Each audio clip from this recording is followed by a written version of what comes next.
여러분 안녕하십니까? 이어서 광주 전남권 소식입니다. 날씨가 풀리면서 무등산을 찾는 등산객들이 부쩍 늘었습니다. 하지만 일부 탐방객이 무분별하게 버린 쓰레기 탓에 무등산이 몸살을 앓고 있습니다. 박승환 기자가 현장을 다녀왔습니다. 이른 아침, 가벼운 옷차림의 등산객들이 줄지어 산을 오릅니다. 포근해진 날씨 덕에 숲의 정취를 만끽하는 등산객들의 표정이 밝습니다. 하지만 산행의 설렘도 잠시, 등산로를 조금만 벗어나면 무분별하게 버려진 쓰레기들이 금세 눈에 들어옵니다. 컵 종류라든지 병, 등산하면서 먹는 쓰레기들을 그냥 버리고. 페트병, 물병 뭐 이런 거는 좀 간혹 봤어요. 음료캔에 종이컵, 비닐봉지까지 쓰레기를 버리지 말자는 안내문이 무색합니다. 제가 등산로 주변을 훑으며 걸었는데요. 10분 동안 주워 모은 쓰레기가 두 손 가득합니다. 최근 5년간 무등산 국립공원에서 수거된 쓰레기는 모두 88톤.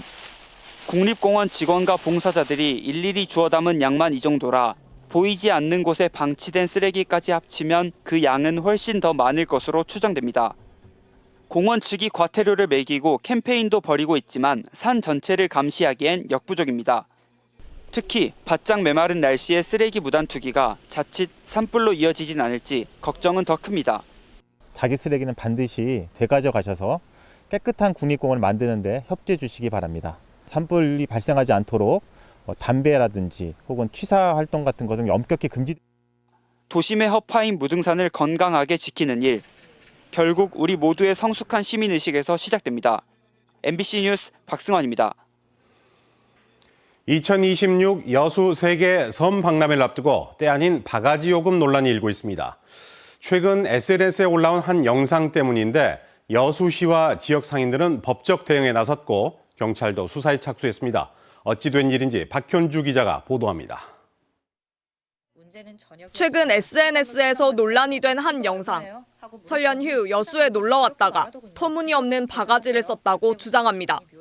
모둠 해산물 하나 시켰고 소주 2병이 전부였습니다. 그런데 계산서를 보고 눈을 의심했습니다. 28만 원이 적혀 있더라고요. 영상에는 낭만 포차거리와 바닷가, 카페 등 여수의 여러 관광지가 등장하지만 어디에도 날짜나 업체 이름, 영수증 등 구체적인 증거는 나오지 않습니다. 또 가격 표시제를 시행하고 있는 낭만 포차거리에 가격표가 없었다고도 주장합니다. 이곳 낭만 포차거리는 여수시와의 업무 협약에 따라 가격표를 제시하게 돼 있는데요. 여기 매장의 가격표를 보시면 음식의 사진과 가격이 모두 나와 있습니다. 상인단체에서 조회수를 늘리기 위해 만든 가짜 영상이라고 보고 있는 이유입니다. 하지만 이 영상은 게시 사흘 만에 조회수 15만 회를 넘겼고 댓글에는 여수에 절대 가지 말자거나 도둑장사라는 비난이 이어졌습니다. 낭만 포차거리 상인들은 이번 논란이 실제 매출 감소로 이어질까 우려하고 있습니다. 이런 영상들이 올라오면 손님들이 절반 정도는 안 온다고 생각이 듭니다. 매출에 타격이 크니까 화도 나고 일도 잘 안 잡히고 하니까 마음이 많이 아프죠. 이른바 조회수 장사가 아닌지 의심하는 시각도 있습니다. 최근 혼밥 손님에게 불친절하게 구는 식당과 관광지 바가지 요금 등을 고발한 영상들이 잇따라 화제를 모으면서 이를 따라한 것 아니냐는 겁니다. 위생 논란, 또 1인 식당 이런 부분에 문제가 있었던 부분으로 인해서 좀 여수가 좀 이슈가 있습니다. 조회수를 노리고 가짜 이런 영상을 확산을 시키는 게 아닌가라는 저희들은 추측을 하고 있습니다. 상황이 심각해지자 여수시장까지 악의적인 가짜뉴스라며 강력한 조치를 취하겠다고 직접 나섰습니다. 허위사실 유포로 여수 관광 이미지가 훼손되는 일이 반복되지 않도록 강력한 처벌 선례를 만들겠다는 겁니다. 이런 행위가 다시는 이루어지지 않도록 이런 허위 사실 유포자에 대해서는 법률 검토를 통해서 강력한 법적 제재 조치를 취할 예정입니다. 여수시 위생단체 협의회도 영상 게시자를 업무 방해 혐의로 고소한 가운데 경찰은 조만간 게시자 신원을 특정해 수사에 나설 계획입니다. MBC 뉴스 박현주입니다. 사법부가 12.3 내란을 주도한 윤석열 전 대통령에게 무기징역을 선고한 게 대해 지역민들과 정치권의 비판도 계속되고 있습니다. 내란 혐의가 인정된 만큼 마땅히 법정 최고형이 선고돼야 한다는 겁니다. 안준호 기자가 취재했습니다. 1심 판결 이후 시민사회에서는 잇따라 비판의 목소리가 쏟아지고 있습니다. 목포 시민 주권 행동은 2심의 과제는 형량의 수치가 아니라 내란을 어떻게 기록할 것인가라고 강조했습니다. 1심 재판부가 내란 혐의를 인정하면서도 이를 서툰 시도로 판단한 대목을 지적한 겁니다. 실제로 맨몸으로 뭐 군대와 장갑차를 막아낸 시민의 용기라든가 시민의 정의로운 저항에 두지 않고 쿠데타를 치밀하게 계획하지 못했다라거나 아니면 적극적 군사력 사용을 억제했다는 것을 판단을 근거로 해가지고 최고 법정형을 선고하지 않는 것은 문제가 있다라고 보는 거. 시민들은 특히 쿠데타 실패의 원인을 주도한 자의 미흡함이 아니라 시민들의 저항과 민주주의의 힘에서 찾아야 하고 강조했습니다. 이런 판단이 반복된다면 향후 내란 범죄에 대한 사법적 기준이 흐려질 수 있다는 우려도 나옵니다. 2심에 가서는 좀 무겁게 줘야 되죠. 다시 무기 준역에서 사형으로 가야 맞지 않겠냐. 제 입장에서는 그렇게 생각합니다. 지역 정치권의 비판도 이어졌습니다.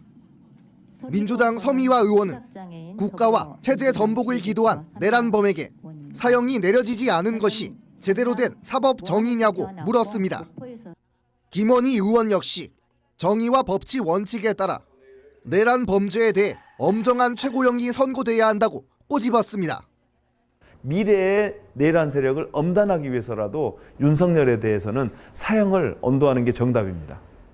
지금 장동혁 대표의 모습을 보면 윤 어게인을 넘어서 윤석열과 장동혁은 한 몸이다라고 하는 것을 보여주고 있는 거 아니냐. 스스로 내란 유현 정당임을 입증하고 있다. 한편 윤석열 전 대통령의 항소심은 오는 23일부터 가동되는 내란 전담 재판부가 맡게 될 예정입니다.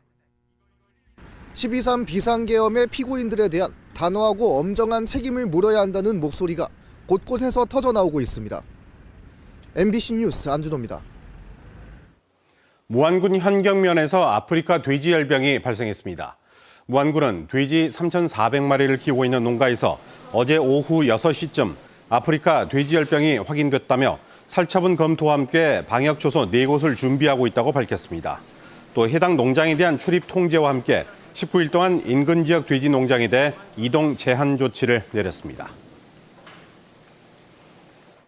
오늘 오후 5시 19분쯤 광주시 북구 중해공원 앞 도로에서 버스와 SUV 등 차량들이 잇따라 부딪히는 6중 추돌 사고가 발생했습니다.